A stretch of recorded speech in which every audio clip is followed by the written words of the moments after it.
the end of the game the other day and that flagrant foul. And have you, in the last couple of days, gotten an explanation on what happened there? No, not necessarily. The league's aware of what happened, and I don't know how that works beyond that. So we'll wait and see if there's anything that comes up. I think it was an unfortunate judgment at the time. Obviously, didn't work in our favor.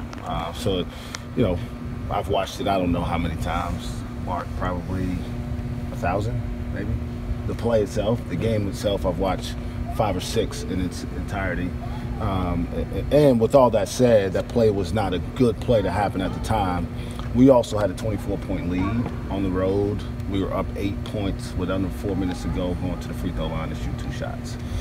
We have to find a way to win the game, no matter what happens there. And, you know, that falls on me for, you know, having a responsibility of teaching these guys how to finish a game.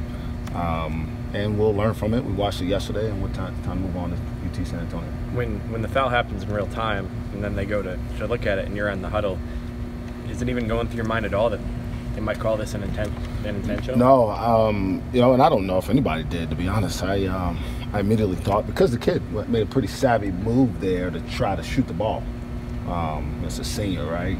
And he kind of expected that, probably, and tried to go into a shooting motion. So, you know, and you could see the other official come into view and kind of mouth, that was clearly before the shot. So I think everybody thought they were going to see whether he actually was into his shooting motion, which I've learned is not reviewable anyway. So, you know, that's not what they were reviewing. Mm-hmm. Sometimes when you make a lot of shots early, we talk about it, threes especially, can be fool's gold. Was there some of that took place too? You build a big lead because you make some early shots, or not? You know, I don't think so. Mm-hmm. You know, I would contend that we were up 24 somewhere about halfway through the second half too. Now, this wasn't like first 10 minutes we kind of got away from them. We played well for 31 minutes of the game, and we gave up 18 points in 4 minutes. Man, it was our defense that let us down, to be honest. And we were out-rebounded by 8, 12 of those in the negative in the second half.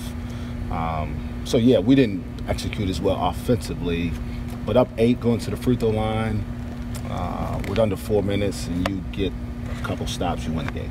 And that's what the message was, and our team has received it, and we'll be ready to handle that moment the next time. When you have a young team, is that getting through all 40 minutes the hardest thing to teach? Because I know you guys went through that last year where you had a bunch of games where those final 6 minutes you sort of faded. Is that as hard as anything to get through to young players? Yeah, I mean, and last year's team wasn't that young. Right. I mean, so it was just different.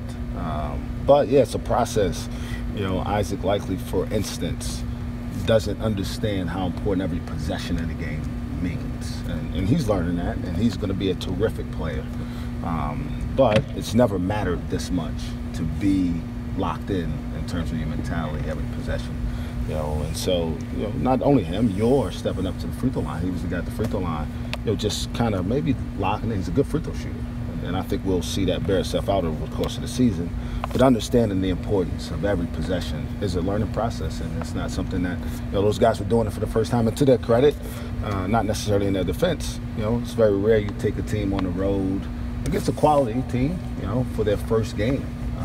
That counts. You know, we played the exhibition, but it was real. It's on our record now, and for the rest of the year that will stand. So, you know, I'm proud of our kids for the way they played. You know, I didn't anticipate being able to go on the road and get up 24 points. This will be my 15th year in college basketball. I can count on the number of times that I've been up 24 points on the road in a true road game. It doesn't happen very often at any level. And so for those young guys to go out there and execute the game plan the way they did for 25 to 30 minutes, something we can build on. But now it's the next part. We've got to learn how to finish.